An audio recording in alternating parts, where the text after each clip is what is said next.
मणिपुर के चुराचांदपुर में एक बार फिर देखिए हिंसा भड़की है। प्रदर्शनकारियों और सुरक्षा बल के बीच झड़प की खबर सामने आ रही है। नई सरकार के गठन के महज 48 घंटे के अंदर मणिपुर में एक बार फिर हिंसा की आग जल उठी। कुकी प्रदर्शनकारियों की सुरक्षा बलों के साथ झड़प हुई। हिंसा की घटना कुकी समूहों की तरफ से बंद बुलाए जाने के बाद हुई है।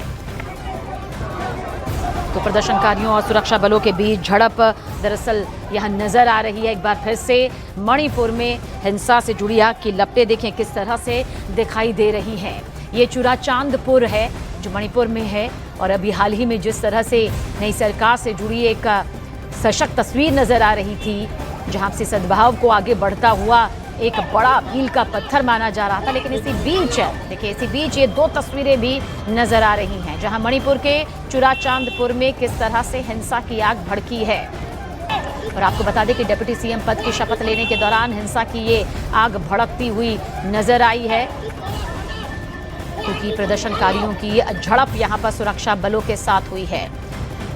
देखिए, हर कोई जानता है कि कुकी और मैतेई समुदाय किस तरह से कई मुद्दों को लेकर एक दूसरे के बिल्कुल पुरजोर विरोधी रहे हैं, लेकिन जिस तरह से मणिपुर में नई सरकार की तस्वीर नजर आई, सीएम और डिप्टी सीएम पद को लेकर जिस तरह से दोनों ही बेहद खुश नजर आए, लेकिन इस बीच कमालिका सेन हमारी सहयोगी ज्यादा जानकारी के साथ है। कमालिका, पूरी जानकारी दीजिए, क्यों ये हिंसा की आग भड़की? देखिए, जो कुकी का जो एक गुट है और जो कुकी स्टूडेंट्स यूनियन है, उनका एक ग्रुप का ये कहना है कि जो कुकी लोग हैं, उनके जो एमएलएज है, जो लोग ज्वाइन किया गवर्नमेंट में, वो लोग ठीक नहीं किया और वो लोग धोखेधारी किया। तो इनके खिलाफ में वो लोग प्रोटेस्ट कर रहे थे कल, और वो लोग पथराव भी किए वहां पे। हालांकि अभी सिचुएशन जो है वो ठीक है, सिचुएशन अंडर कंट्रोल में है, पर कल काफी हिंसा हुई वहां पे, काफी टेंशन थी।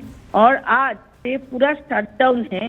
कुकी स्टूडेंट्स ऑर्गेनाइजेशन जो है, उन लोगों ने ये बुलावा दिया है, और कुकी स्टूडेंट्स ऑर्गेनाइजेशन में उन लोगों को धन्यवाद, उन एमएलए को धन्यवाद दिया है जो ये गवर्नमेंट तैयार करने के प्रोसेस में थे नहीं। उनका ये कहना है कि उनका मांग अलग स्टेट के लिए था और अलग स्टेट उनको देना है, इस तरीके का गवर्नमेंट उनको पसंद नहीं है। तो इसी मामले को लेके वो लोग पथराव भी किए और आज से शटडाउन है।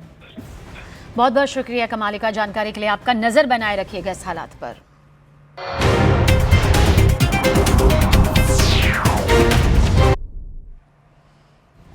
और मेघालय हादसे की तरफ रुख करते हैं। बेहद दर्दनाक हादसा, कोयला खदान में रेस्क्यू ऑपरेशन देखिए अब भी जारी है।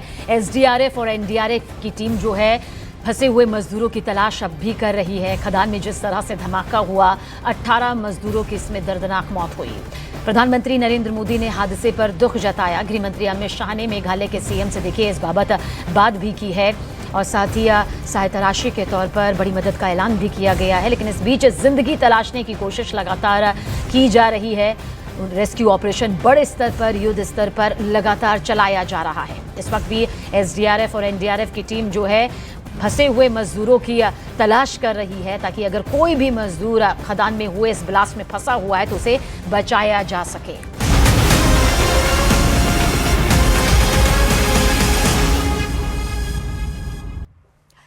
फिल्म मेकर नीरज पांडे की आने वाली फिल्म घूसखोर पंडित शुरू होने से पहले ही देखिए कानूनी विवाद में यहां पर फंस चुकी है। मनोज बाजपेयी स्टारर इस फिल्म का टाइटल साधु संतों और ब्राह्मण संगठनों को नागवार गुजरा। साधु संतों के मुताबिक फिल्म के टाइटल से एक पूरे समाज की भावनाएं आहत हो रही हैं, इसलिए नाम बदला जाए। उधर उज्जैन में फिल्म के नाम को लेकर खुला विरोध शुरू हो गया। अलग अलग संगठनों ने प्रदर्शन किया और फिल्म का टाइटल फौरन बदलने की मांग रखी। वहीं कई समूह ने तो नेटफ्लिक्स के बॉयकॉट की भी अपील यहां पर की है। विरोध करने वालों ने सेंसर बोर्ड से भी मामले पर संज्ञान लेकर कार्रवाई करने की मांग की है। उनका आरोप है कि इस तरह के टाइटल समाज में गलत संदेश देते हैं और फिल्म रिलीज से पहले से ठीक यहां पर किया जाना चाहिए। ओटीटी प्लेटफॉर्म नेटफ्लिक्स पर देखिए एक्टर मनोज बाजपेयी की फिल्म घूसखोर पंडित का टीजर जारी होते ही देश के कई हिस्सों में विरोध से जुड़ी हुई तस्वीर निकलकर सामने आई। कुछ ब्राह्मण संगठनों का आरोप है कि फिल्म का टाइटल ब्राह्मण समुदाय की भावनाओं को आहत करता है। ब्राह्मण समाज ने इस फिल्म के टाइटल को बदलने की देखिए मांग की है। निंदा करते हैं, भर्त्सना करते हैं, और उस प्रोड्यूसर और जिसने ये फिल्म बनाई है उसको तो भगवान से प्रार्थना करते हैं कि इसके पूरे परिवार का विनाश हो जाए, क्योंकि हम लोग आशीर्वाद देने वाले पंडित हैं। जब आशीर्वाद दे के फलित कर देते हैं तो हम उसको शाप दे के उसका पूरे वंश की और उसके परिवार की पूरी व्यवस्था भी समाप्त करने की ताकत मंत्र से रखते हैं। तो हम उसको शाप करते हैं कि ये इसका दुष्परिणाम उसके परिवार को भोगना पड़ेगा। घूसखोर पंडित का एक क्लिप देखने में आता है जिसमें ब्राह्मणों और पंडितों की घोर निंदा दिखाई देती है। भारतीय सनातन धर्म में इस प्रकार की विकृतियों को सामने लाने का यह घोर निंदनीय अपराध है। इसकी समस्त ब्राह्मण समाज और सनातन धर्म के अनुयायी लोग घोर निंदा करते हैं, विरोध करते हैं। साथ ही फिल्म सेंसर बोर्ड से और माननीय सर्वोच्च न्यायालय से इस प्रकार के वेब सीरीज़ बनाने पर रोक लगे, इसके लिए निवेदन करते हैं। अब वो घूसखोर पंडित हो या अन्य कुछ भी हो, याद रखिएगा, मैं सदैव से कहता आया हूँ कि चारों शंकराचार्य, 5 वैष्णवाचार्य, 13 अखाड़े, अखाड़ा परिषद और प्रमुख संत मिल करके एक सनातन आयोग बनाए, ताकि ये जो धर्म आधार की, जाति आधार की, पूजा पद्धति आधार की, जो बिना मतलब का मजाक बनाने का चेष्टा करने वाले जो लोग हैं, उनको हम दंडित भी कर सके। फिल्म घूसखोर पंडित, इसे लेकर विवाद देखिए अब कानूनी दायरे पर भी पहुंच गया है। बॉम्बे हाई कोर्ट के वकील आशीष राय ने केंद्रीय सूचना प्रसारण मंत्रालय में फिल्म के खिलाफ लिखित शिकायत भी दी है। आशीष राय ने मांग की है कि OTT प्लेटफॉर्म्स को लेकर नया कानून बनाया जाए ताकि अलग अलग प्लेटफॉर्म पर आने वाली फिल्में, शोज और वेब सीरीज पर भी कानून का सख्त कंट्रोल हो। उनका कहना है कि रेगुलेशन बढ़ेगा तो प्लेटफॉर्म्स पर कंटेंट को लेकर डर और जवाबदेही दोनों यहां पर तय हो सकेगी, दोनों बढ़ेगी।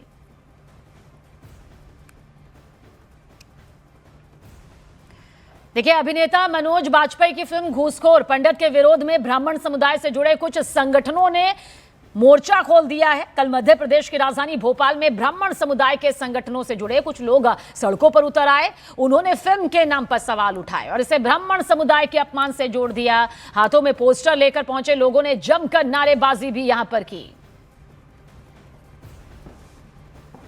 जब जब ब्राह्मण बोलेगा, सिंहासन डोलेगा। जय जय परशुराम, जय जय परशुराम। नहीं सहेंगे, नहीं सहेंगे। जय जय परशुराम। घूसखोर पंडित पर ये विरोध है भोपाल में। भोपाल के तमाम पंडित, ये देखिए यहाँ पर भोपाल में जो पंडित हैं वो सड़कों पर उतरे हुए हैं और घूसखोर पंडित जो फिल्म है उसका विरोध कर रहे हैं। हवन पूजन और जो पूजा पाठ करने वाले जो ब्राह्मण हैं उनका विरोध है, और उनका विरोध है कि जो नामी है घूसखोर पंडित, उसी पर उनकी एक बड़ी आपत्ति है। और वो चेतावनी दे रहे हैं कि अगर OTT प्लेटफॉर्म से ये नहीं हटाई गई और ये FIR करने की मांग कर रहे हैं, तो ये सारा विरोध है घूसखोर पंडित को लेके। क्या मतलब इसमें आपने देखा ऐसा है क्या? देखिए, जो नेटफ्लिक्स पर एक ट्रेलर रिलीज हो रहा है उसका शीर्षक है घूसखोर ब्राह्मण। उसका जो नायक है मनोज वाजपेयी, जो उसका निर्देशन करता है, डायरेक्टर है नीरज पांडे, और जो निर्देशिका है नेटफ्लिक्स की रुचिका। हम इन सब के खिलाफ FIR चाहते हैं। जो संवाद है वो संवाद को आप चेंज करो, संवाद आप सुनेंगे। इनका कहना है कि फिल्म का टाइटल घूसखोर पंडित, ये नाम बदलिए। इसके अलावा इस फिल्म के जो निर्देशक हैं उनके खिलाफ नारे हो रहे हैं। फिल्म देखिए, इस फिल्म को लेकर आखिर विवाद की वजह क्या है ये भी आपको बताते हैं। फिल्म के टीजर की बात करें तो इसमें मनोज बाजपेयी सीनियर इंस्पेक्टर अजय दीक्षित की भूमिका में नजर आ रहे हैं। कहानी के मुताबिक दिल्ली में उन्हें पंडित के नाम से जाना जाता है और वो एक बेहद बदनाम पुलिस वाले के रूप में दिखाए गए हैं। ट्रेलर में यह भी दिखाया गया कि अजय दीक्षित 20 साल पहले SI के तौर पर भर्ती हुए थे और अपने कारनामों की वजह से वो बार बार डिमोट होकर उसी रैंक पर वापस आ जाते हैं। उनके इसी भ्रष्ट आचरण को पंडित शब्द से जोड़ा गया है, जो अब विवाद की वजह भी बन गया है।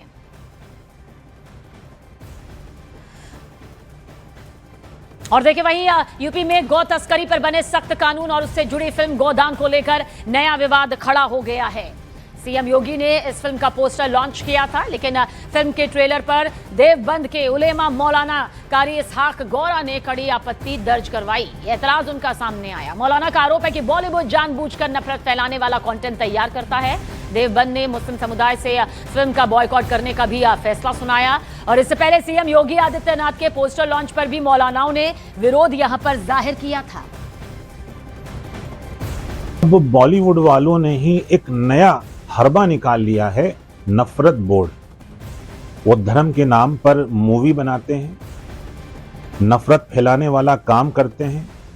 कहीं कैरल रील्स बनाई जाती है, कहीं किसी तरह की आपत्तिजनक मूवी बनाई जाती है और उससे एक माहौल को क्रिएट करने का, माहौल बनाने की कोशिश की जाती है। मैं समझता हूँ ये बहुत निंदनीय है।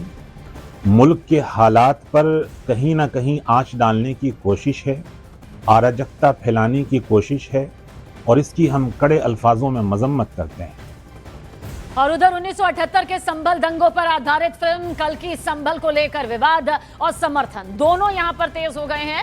समाजवादी पार्टी के सांसद के पिता के उस बयान के सामने आते ही हड़कंप मच गया, जिसमें उन्होंने दंगों के लिए हिंदुओं को जिम्मेदार करार दिया। बयान सामने आते ही फिल्म को सांप्रदायिक माहौल खराब करने वाला बताया गया और निर्माता के खिलाफ कोर्ट में कार्रवाई की चेतावनी भी दी गई। वहीं दूसरी तरफ प्रयागराज और अयोध्या के साधु संत फिल्म के समर्थन में उतर आए और कहा कि फिल्म के साथ किसी भी तरह की छेड़छाड़ हुई तो आंदोलन होगा। संभल से समाजवादी पार्टी के सांसद के पिता ममलुकुर रहमान बर्क के विवादित बयान पर साधु संतों का गुस्सा यहां पर भड़क उठा। प्रयागराज के साधु संतों ने कहा कि अगर फिल्म का विरोध किया जाएगा तो साधु संत भी इसके खिलाफ आवाज बुलंद करेंगे। रहमान ने जो विवादित बयान दिया है 1978 दंगों का, कि जिसमें हिंदुओं को जो है दोषी ठहराया जा रहा है और उन्होंने अपने पिता और पुत्र को क्लीन चिट दिया है, ये सरासर गलत है। और ऐसे में जो कल्कि संभल नाम की पिक्चर रिलीज की जा रही है उसको तुरंत रिलीज किया जाए और जो वास्तविकताएं हैं लोगों के सामने आनी चाहिए। संभल के अंदर आज तक जो है इतने प्रमाण मंदिरों के मिले हैं जो अपने आप में साक्ष्य प्रकट कर रहे हैं और मस्जिद के ऊपर भी जो मंदिर का प्रमाण है वो साक्ष्य के रूप में प्रस्तुत होगा। इसलिए कल्कि संभल को जो है निर्विरोध जो है उसको रिलीज होना चाहिए। और देखिए उधर अयोध्या के साधु संतों ने भी संभल के समाजवादी पार्टी के सांसद के पिता ममलुकुर रहमान बर्क के विवादित बयान पर तीखा विरोध किया। इन्होंने बयान दिया है ममलुकुर रहमान ने, यह इतना निंदनीय है कि इसको जो है तो मुंह काला करके और गधा पर बैठा करके शहर में घुमाने की जरूरत है, कि जिससे दोबारा इस तरह से बिना सिर पैर का अगर कोई बयान देता है तो उसको डर लगना चाहिए। इन लोगों को कानून का डर नहीं रहा। ये लोग बिल्कुल आतंकवादी और जिहादी सोच के लोग हो गए हैं कि जो मुंह में आ रहा है बक दे रहे हैं। घटना कुछ और हुई है, जो पीड़ित है उसको दोषी बता रहे हैं और जो दोषी है उसको ये निर्दोष बता रहे हैं। जो बयान दिया है कि हिंदू दोषी हैं, मुसलमान उसमें दोषी नहीं हैं, तो संपूर्ण भारत और संपूर्ण विश्व ये जानता है कि मुसलमान कितने दोषी हैं। जहाँ भी कोई दंगा होता है, जहाँ भी कोई आतंकवादी घटना होती है, वहाँ मुसलमानों का ही नाम आता है। संभल 1978 की घटना संपूर्ण भारत जान रहा है, किस तरह से बर्बरता इन लोगों ने वहाँ पर किया था हिंदुओं के साथ। आज ये सांसद हो गए हैं, अपने बच्चों को अपने मुंह से ही क्लीन चिट दे रहे हैं। ऐसे तो आतंकवादी भी कहते हैं कि हम नहीं थे वहाँ पर, हमारा नहीं कोई उसमें रोल था, लेकिन जब साक्ष्य सामने आता है तब इनको मिर्ची लगती है।